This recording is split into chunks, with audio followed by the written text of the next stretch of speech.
इससे पिछली वीडियो में भी हम राधा कृष्ण माई के बारे में बात कर चुके हैं और राधा कृष्ण माई जो थी वो सबसे ज़्यादा स्पिरिचुअली हाई लेवल पर पहुंची हुई भक्त थी बाबा की। ऐसा मैं इसलिए कह रहा हूँ कि बहुत सारे ऑथर्स ने उनके बारे में लिखा है, साईं लीला मैगजीन में उनके बारे में दिया गया है और कई सारे भक्तों के माध्यम से भी उनके बारे में सुना गया है। और हैरान कर देने वाली बात यह है कि राधा कृष्ण माई के बारे में जितने भी भक्त, जितनी भी किताबें, जितनी भी बुक्स बताती हैं, उन सब से हमें ये जानने को मिलता है कि वो भी किसी जो सिद्ध पुरुष होते हैं, सिद्ध महिलाएं होती हैं, उनसे कम नहीं थी। इसका कारण ये है कि कई सारे लोगों को राधा कृष्ण माई ने ध्यान के बारे में, योगा के बारे में, यहाँ तक कि उनकी स्पिरिचुअली हेल्प की है अपने जीवन में। तो बहुत सारे जो भक्त थे बाबा के, वो भी माई के बारे में ये बताते हैं कि वो कितना ज़्यादा स्पिरिचुअली पहुंची हुई लेडी थी। एक बात और बताता हूँ कि उनके जीवन में हमेशा कुछ ना कुछ दुख चलता रहा, लेकिन उसके बाद भी उन्होंने अपना जीवन इतनी अच्छी तरीके से चेंज किया, कन्वर्ट किया कि हमें उनके बारे में बहुत ज़्यादा रहस्यमयी बातें जानने को मिलती हैं। दुख करने वाली बात यह है कि बस उनकी कोई भी तस्वीर आज हमारे पास नहीं है और उसका कारण मैंने पिछली वीडियो में भी आपको बताया है। इस वीडियो में हम थोड़ी सी और बातें करेंगे माई के ऊपर कि कैसे माई रहती थी शिरडी में।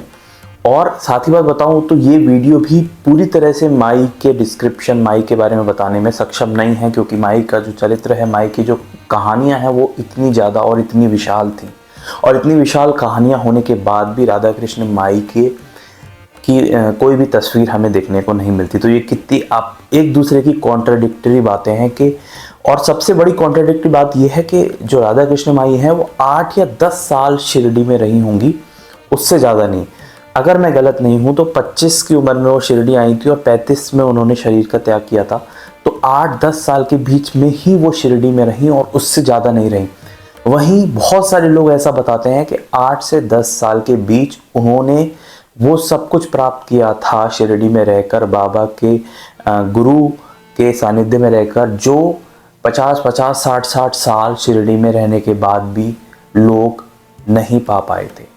तो ये बहुत जानने वाली बात है कि समय कितना ज़्यादा आप बिताते हैं वो मायने नहीं रखता, बट कितना ध्यान से, कितना दृढ़ होके आप अपने गुरु की बातों को फॉलो करते हैं वो ज़्यादा मायने रखता है। तो ये इनका जीवन ही ये बताता है।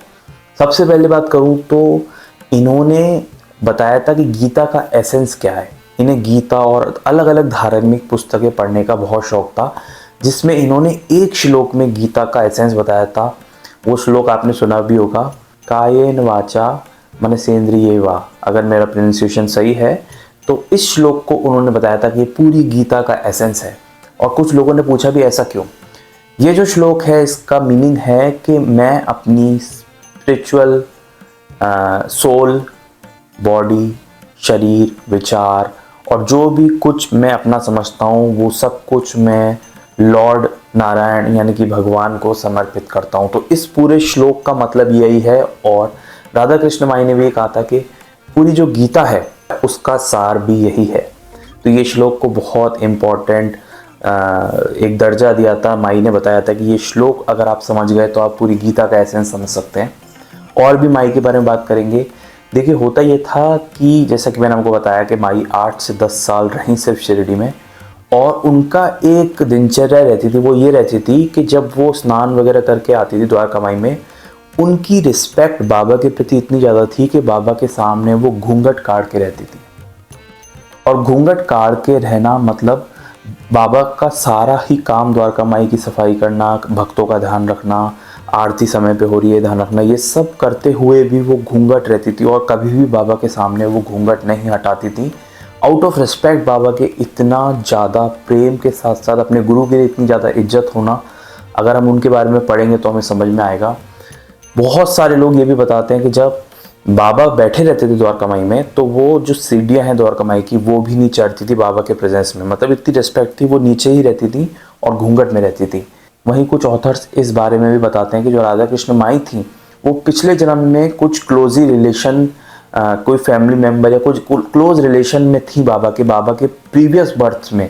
ऐसा शामा के थ्रू जानने को मिलता है कि शामा ने ऐसा कहीं पर बताया है कि बाबा ने कभी बताया था श्यामा को कि जो राधा कृष्ण माई हैं वो प्रीवियस बर्थ्स में काफ़ी ज़्यादा उनकी फैमिली में क्लोज मेंबर थी, तो इस वजह से भी वो इस जो बर्थ में आई हैं शायद ये उनका लास्ट बर्थ हो, और इस बर्थ में भी उन्हें बाबा की जो सीख है वो बहुत ही ज़्यादा समझ में आई। किताबें, मतलब माई को किताबें पढ़ने का बहुत शौक था। राधा कृष्ण माई क्या करती थी, कई सारे संतों की कहानियाँ पढ़ती थी, और वो इतनी इमोशनल थी कि अगर कोई उनके सामने पढ़ भी रहा है किसी संत की जीवनी तो उनके आंखों से आंसू बहने लग जाया करते थे।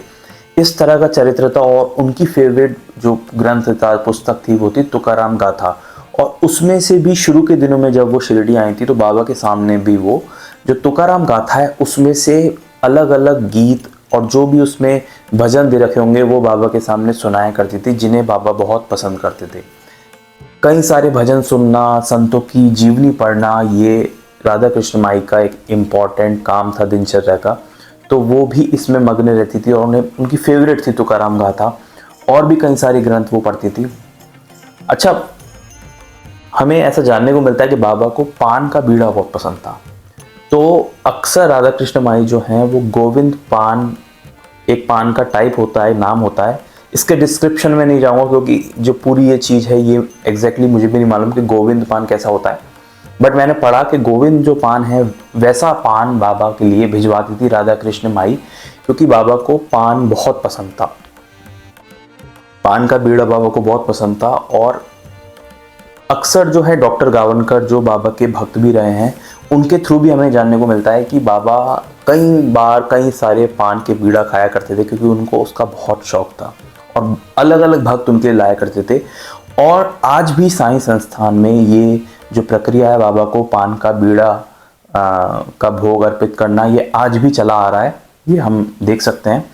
तो इससे हमें समझने को मिलता है कि बाबा की सब ज़रूरतों का ध्यान रखना, और उसके बाद भी घूंघट रख के बिल्कुल एक भक्त के साथ साथ एक शिष्य की तरह भी रहना, ये बहुत ही बड़ी सीखने वाली बात है राधा कृष्ण माई के जीवन से। अगर हम उनके जीवन को बहुत गहराई से समझेंगे तो हमें बहुत सारी बातें ऐसी समझने को मिलेंगी जो एक सही एकदम सबसे महान भक्त की जो कैरेक्टरिस्टिक्स हैं वो सब उनमें देखने को मिलती है। उम्मीद है आपको थोड़ा और जान के अच्छा लगा होगा राधा कृष्ण माई के बारे में। इनसे रिलेटेड मैं आगे भी और भी वीडियोस लाता रहूँगा, क्योंकि एक सिंगल वीडियो में इनकी पूरी कहानियों को कवर करना सही भी नहीं है और इम्पॉसिबल भी है, तो इसलिए मैं और भी वीडियोस लाऊंगा राधा कृष्ण माई से जुड़ी हुई। इससे पहली वाली अपनी वीडियोस नहीं देखी हैं तो साईं बाबा से जुड़ी हुई रियल हिस्ट्री जो है, भक्तों की कहानियाँ जो है, रियल कहानियाँ जो हैं वो मेरे इस चैनल पर अवेलेबल है। आज से 100 साल पुरानी कहानियाँ भी अवेलेबल है, तो आप उनको जाकर भी देख सकते हैं। इस चैनल को सब्सक्राइब कर सकते हैं। इसी तरह अगर आप और भी असली कहानी बाबा से जुड़ी हुई जानना चाहते हैं तो इंस्टाग्राम पे मेरे से जुड़ना चाहते हैं तो इसका मैं ये आपको हैंडल का इंस्टाग्राम का यूज़र नेम दे रहा हूँ, यहाँ पर आप जाकर मुझे फॉलो कर सकते हैं। और भी मेरे साथ जुड़ना चाहते हैं तो इस वीडियो का डिस्क्रिप्शन आप जाके चेक कर सकते हैं। मिलेंगे एक नेक्स्ट वीडियो में, तब तक के लिए ओम साई राम।